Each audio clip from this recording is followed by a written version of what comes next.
Bannayuganda nga bakyali mu quarantine yateekebwawo omukulembeze w'eggwanga okusobola okuziyiza abantu okusaasaanya ekirwadde kya COVID-19 ate balandiroodi bakukulumidde abapangisa baabwe okugufuula omuganyulo mu mbeera eno okubalumya. Wano bwe tutambuddeko mu bitundu by'e Nalukolongo tusisinkannyeyo namukadde ow'emyaka 84 Ben Kiwanuka era nga landiroodi ategeezezza bw'ati ku mbeera eno. Mulimu akati kuyisiza mu kapiira maze emyezi 11 kuyisiza mu kapiira ndi mulwadde nina abapangisa bannange be mbagamba bapangisa bannange embeera ngiraba obulwadde bwa korona bwayira sibwajja ndi muntu sijja kubagamba nti misente mubadde emabega nga temunsasula olwo nali manja miliyoni 4.5 lwaki neegwa nemugana okumpa sente nempuna bamanjira namugana okumpa nabo kimukyaba sente. Ono ayongeddeko n'ategeeza nti abapangisa bano bavudde emabega nga babanjibwa emyezi egiwerako wabula nga kaakano bakitutte ng'ekyokwekwasa olw'embeera ya korona. Wano waasinzidde n'asaba abapangisa baveeyo bakwasize wamu embeera eno. Omwezi gwa February gukyaliyo,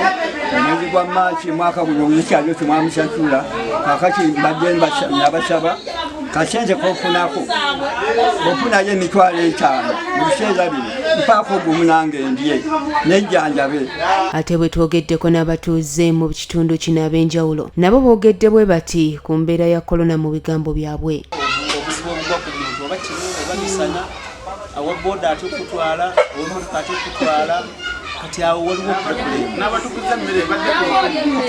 kati buli kintu kyalinnye ebiseera ze bandi badde tekirimu sitaani okulya emmere ate nabyo tebigwawo oba ekisuubira tubagetuwayo kasapooti naye twawulire nti batandikire gundi mwayise katugumiikirize naye twalina ffe ng'abantu naye bulina responsibility eyiyo ate okuba nawe nga ofunayo ka emergency ko tetukyalikako nga tulina ebiri supplement from the government kubanga sijaga nti ogagereranga bulina ku government bulina ku government ebadde bulina emmere ne in the meantime eyeffe bweriggwawo kati ffe ekiro gitulina minisita awo ayina sitowa tujegende buli ffe Owa security mu kitundu kino ekya Nalukolongo ategeezezza nti abantu bonna bali mu bulumi wabula n'asaba gavumenti okuvaayo eyambe ku kyemmere mu bitundu eby'enjawulo. Kitugezaako kugamba abantu nti kino si kya gavumenti si kya baddajja mulimu wabula obulumi obutweteddwa embeera eri mu kintu. Nini tulagemera mu gavumenti nti nga bwetandise okugaba k'okulya abantu ba wansi batuuseeko ki emmere. Kuba olwaleero engaba y'emmere yandibadde teba mu division emu.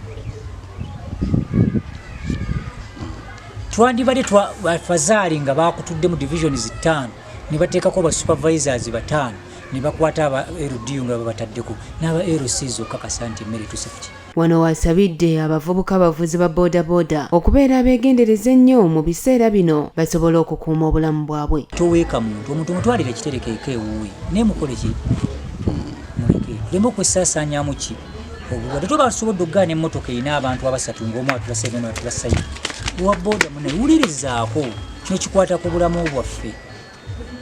Mbeegayiridde abatuuze munaabe mu ngalo, mbeegayiridde muwe space, mbeegayiridde temulwanagana n'abakuumaddembe mubawe ekitiibwa nabo babawe ekitiibwa. Ku Lwagudde TV agaguddewo Ndagire Doreen Trisha.